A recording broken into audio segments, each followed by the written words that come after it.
National Weather Service in Fort Worth has issued a severe thunderstorm warning for Grayson County in north central Texas until 7:45 p.m.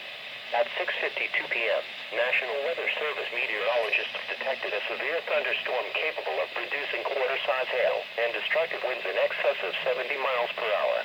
This storm was located 6 miles northwest of Pottsboro, moving east at 15 miles per hour. The severe thunderstorm will be near Pottsboro around 7:10 p.m., Eisenhower State Park and Gunter around 7:20 p.m., Dorchester around 7:25 p.m., Nolan around 7:30 p.m., Denison and Sherman around 7:35 p.m., Howell around 7:40 p.m. If you are caught outside, seek shelter in a strong building and stay inside, away from windows until the storm has passed. Heavy rains may flood low-lying areas such as streets, ditches, and underpasses. Avoid these areas and do not cross flooded roads as they may be washed out.